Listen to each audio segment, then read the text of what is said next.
인컴이나 크레딧은 어느 정도 다시 할게요. 제가 몇 번 찍었었는데 엄청 잘하셨거든.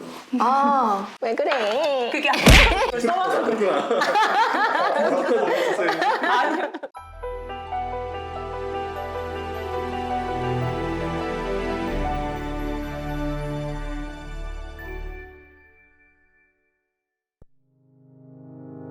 안녕하세요. 헤리티지 조지아 성경이 부동산입니다. 작년 말에 3번의 금리 동결로 융자로 집을 사시는 분들에게 계속 희소식이 전해지고 있는데요. 조지아는 공립학교가 5월에 방학을 하고 8월 초에 시작을 하기 때문에 2, 3월부터 셀러들이 집을 내놓고 또 바이어들도 집을 구매하게 되는데요. 융자로 구입하시는 분들은 미리 융자인과 상담하면 좋을 것 같아서 브리지웨이 랜딩의 파트너이신 리사송 전문인 모시고 이야기를 나누어 보겠습니다. 안녕하세요. 안녕하세요. 반갑습니다. 네, 반갑습니다. 올해 집을 구입하시려고 준비하시는 분들이 얼마 전부터 이제 융자분하고 상담하면 좋은지, 또 W2 보고하시는 분들, 1099 보고하시는 분들이 좀 다를 수 있을 것 같은데 설명 부탁드릴게요. 네, 먼저는 집을 구입하시기 2, 3개월 전에는 지금 현재 프리 어프로블, 그러니까 내가 지금 어떤 상황이고 내 크레딧 점수는 어떻고 내 인컴 레벨은 어떤지를 확인하시는 게 굉장히 중요하세요. 네. W2를 받으신다는 것은 직장을 다니고 계시다는 의미가 되고요. 그리고 1099을 받으신다는 것은 지금 현재 사업체를 운영 중으로 아니면 내가 어떤 회사에서 1099를 받고 있다는 얘기가 될 수 있습니다. 이 두 분이 준비하셔야 되는 서류 목록이 다른데요. 많이 다르진 않고요. 먼저 직장을 다니시는 분들은 페이스톱 최근 한 달치가 필요하고요. 2년의 직장의 증빙을 위해서 W2 카피가 필요하고 최근 한 달치 뱅크 스테이트먼트를 준비하시면 됩니다.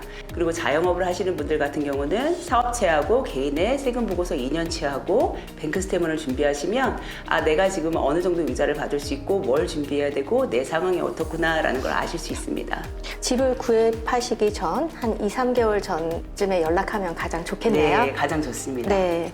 또 자영업자일 경우에는 이제 4월 달에 이제 텍스 보고를 하게 되잖아요. 그렇죠. 그 전에 좀 준비하면 또 좋은 혜택이 있을 것 같은데 어떤가요? 네. 지금이 어떻게 보면 이 사업체를 운영하시는 분들은 제일 중요한 시점이라고 저는 생각해요. 네. 그 이유가 버짓을 세우는데 네. 올해 집을 사시려고 하시는 분들은 2022년도 세금 보고가 좀 약했다면 2023년도에는 세금 보고서를 2022년도를 검토한 후에 넘버를 맞춰서 내가 집을 사고자 하는 금액에 맞춰서 보고를 하실 수가 있는데요. 세금 보고서를 보시는 부분이 두 가지로 나눠질 수가 있어요. 자영업을 하신 기간이 5년이 넘으시면 1년의 세금 보고를 요청하는 경우가 있습니다. 1년 내 2023년도에 보고를 잘 하셔서 내가 구입하려는 집에 인컴이 필요한 만큼 세금 보고를 하시면 되고요. 그 넘버는 융자를 이렇게 전문으로 하시는 분들이 넘버를 뽑아드릴 수 있어요. 만약에라도 내가 하는 프로그램이 FHA나 컨벤셔널 론이 아닌 정부 융자를 하실 경우는 2년치의 세금 보고서가 필요합니다. 그거는 또 내가 비즈니스를 한 지 5년이 안 되신 분들도 포함이시고요. 그랬을 때는 2년 동안의 세금 보고서의 액수를 이제 컴바인해서 사용을 하게 되는데 제일 중요한 건 2022년도의 세금 보고 액수를 본 다음에 2023년도를 계산하셔서 보고하시면 될 것 같습니다. 네. 또 이자율들이 또 바이어들이 가장 신경 쓰는 부분이잖아요. 맞아요. 네. 올해 이자율 전망은 어떻게 생각하시고 네. 또 바이어가 어떤 상황일 때 좋은 이자율을 받을 수 있는지 알려주세요. 뉴스에서 굉장히 많이 나와서 이거는 손님분들이 저희들보다 더 잘하시는 것 같아요. 미국 연방준비제도 페드에서 이제 네. 아까 말씀하신 것처럼 기준금리를 3번 동결을 했습니다. 기본적으로 연준이 금리 인하를 올해부터 시작한다라는 이제 뉴스가 계속 나오고 있는데요. 천천히 슬로우하게 내리지 않을까라고 예상을 하고 있습니다. 좋은 이자를 받으신다라는 거는 760점 이상의 크레딧과 25% 이상의 다운페이, 또 좋은 인컴이 있으면 이율이 좋습니다. 하지만 뭐 그렇게 안 되시는 분들은 좋은 이율을 받을 수 없냐라는 질문을 많이 하세요. 근데 네. 그렇지 않고요.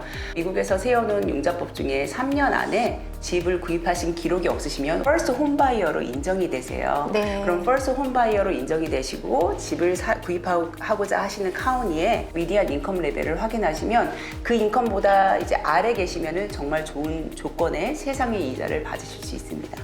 요즘에 이제 바이어님들 문의 전화도 받으실 텐데 어떤 문의가 가장 많았나요? 요즘 가장 많이 문의를 받는 내용은요, 집에서 캐시아웃 하는 문의였어요. 거의 대부분이 하루에 3-4콜 이상이 오시는데 지금 저희가 이 밸류가 이렇게 되는데 어떻게 하면은 저희가 집에서 돈을 뽑을 수 있을까요? 라는 문의가 가장 많으세요. 여러 가지 이유가 있겠지만 대부분의 손님들은 돈을 뽑아서 내가 지금 현재 살고 있는 집보다 다른 집으로 이사하시려는 목적이 굉장히 많으신 것 같아요. 왜냐하면 지금 현재 있는 돈으로 다운페이를 해서 집을 사자니 이자가 하이금리다 보니까 몰게지 페이먼이 너무 높고 그러니까 내가 차라리 집에서 돈을 뽑아서 그걸로 다운페이를 사용해서 몰게지 페이먼을 낮추고자 하시는 분들이 많고요. 또 다른 분들은 그 캐시아웃 하신 돈으로 다른 집을 투자하기 투자용 원하세요. 집 사기도 하죠. 그래서 이게 어떻게 보면은 캐시아웃 하는 기회가 또 다른 좋은 투자를 하실 수 있는 좋은 기회가 될 수도 있을 거란 생각이 듭니다. 네. 그럼 크레딧은 좋은데 인컴이 낮은 경우 또 인컴은 많은데 크레딧이 안 좋은 경우에는 클로징 가능했었던 케이스와 또 그렇지 못했던 케이스가 있을까요? 최근에도 이제 크레딧은 정말 좋으신데 네. 인컴이 이제 사업체를 운영하시다 보니까 네. 낮게 보고를 하신 거예요. 네. 이런 분들은 저희들이 이제 흔히들 많이 알고 계신 non-QM 론이라고 해서 non-qualified 몰게지를 추천해 드립니다. 네. 그래서 그거는 세금 보고 자료가 들어가지 않고 그 외에 다른 회계사님이 준비해 주시는 파이낸셜 스테이먼트가 들어가서 융자를 진행하실 수 있습니다. 이런 경우는 세금 보고를 무리하게 하셔서 세금을 많이 내시는 것보다는 지금 현재 있는 상황에서 융자를 진행하시고 이제 좋은 시기에 계속해서 세금 보고를 하시면서 넘버가 올라가시면 재융자를 하는 시점이 곧 오기 때문에 그때를 보시면서 먼저 집을 구입을 하시는 것을 권해드립니다. 그리고 또 지금 물어보신 것 중에 인컴은 많은데 크레딧이 안 좋은 경우도 있었어요. 이제 그런 경우는 제가 추천해드리는 융자 프로그램은 FH라는 정부 융자를 추천해드립니다. 크레딧이 안 좋으셔도 정말 낮은 금리를 받으실 수 있는데 물론 장단점이 있습니다. 이제 장단점의 부분에 대해서는 융자 전문인하고 상담을 하시고 내가 어떤 융자를 해서 우선 집을 구입하실 수 있는지 알아보시면 좋겠습니다.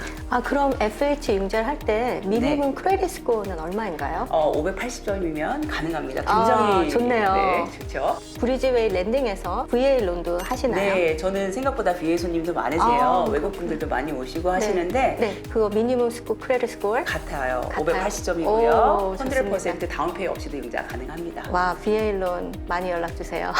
컨벤셔널도 많이 연락 주세요. 그러면 이제 손님이 마음에 드는 집을 찾고 어퍼에서 바인딩이 되었습니다. 그 이후에 바이어와 융자 전문의는 무엇을 하게 되는지 알려주세요. 네, 우선은 이제 계약이 되시면 제일 먼저 저희가 계약서를 받게 돼요. 계약서를 받게 되면 저희가 손님을 프리 어프로브를 한 기간이 어떤 짧은 손님은 1-2주가 될 수도 있지만 어떤 손님은 3-4개월 이상이 걸리시는 분들도 있어요. 왜냐하면 요즘 집 찾기 너무 어렵잖아요. 그렇게 되면 저희가 프리 어프로브를 한 이후에 이제 업데이트할 서류들을 다시 요청드려서 받게 되고 그 서류들을 다 취합해서 정리한 뒤에 은행에 접수를 하게 됩니다. 서류 심사 후에 이제 동시에 진행되는 일은 집에 이제 제일 중요한 등기, 타일을 오더가 들어가고요. 집의 감정 밸류에이션을 오더가 들어가게 됩니다.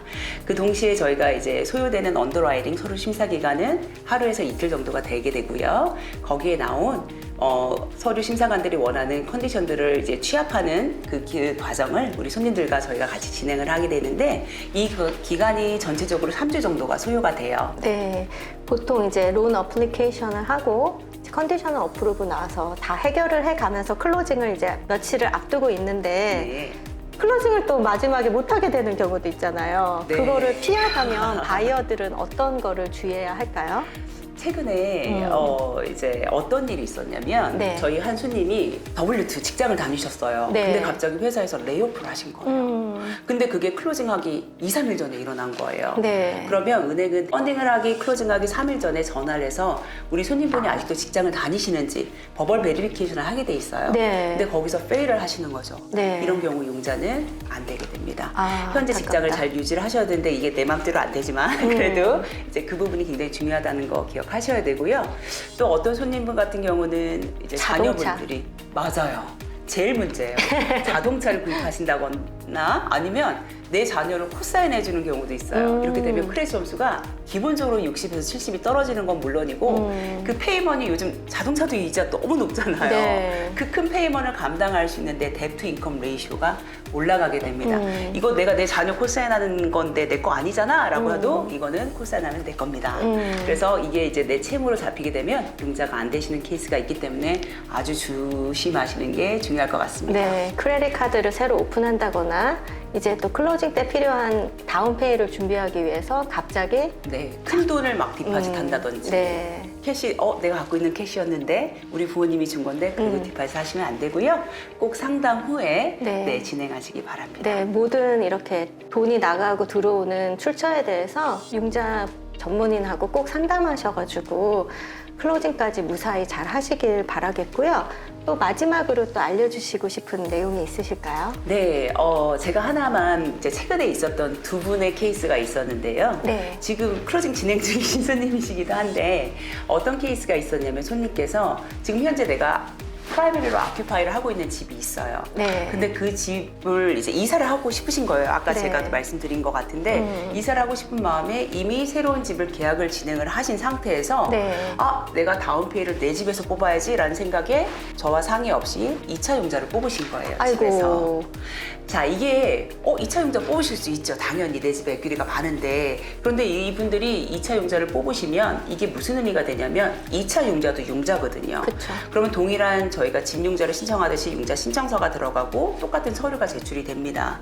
근데 우리가 융자 신청서에 이 집이 프라이머리인지 아큐펜시 이슈가 생겨요. 내가 이 집을 프라이머리로 해서 2차 용자를 출력을 한 상태에서 한두 달 안에 내가 또 다른 프라이머리를 집을 론을 신청하게 되시는 거거든요. 이런 케이스라면 꼭 돈을 뽑으시기 전에 융자 전문인하고 상담을 하셔서 어떻게 진행하시는 게 좋으신지 꼭 상담하시고 진행하시기를 정말 추천드립니다. 그런 케이스는 클로징이 불가피하게 되나요? 아니요, 해야죠. 멋지십니다. 살리시는 합니다. 그런, 너무 좋아요. 오늘 정말 브리즈웨이 랜딩의 파트너이신 리사송 전문인과 함께 바이어에게 굉장히 도움이 되는 내용들을 함께 다뤄보았는데요. 오늘 바쁘신데 참석해 주셔서 너무 감사합니다. 초대해 주셔서 정말 감사합니다. 네, 시청해 주셔서 감사드리고 다음에 또 좋은 내용으로 인사드리겠습니다. 감사합니다.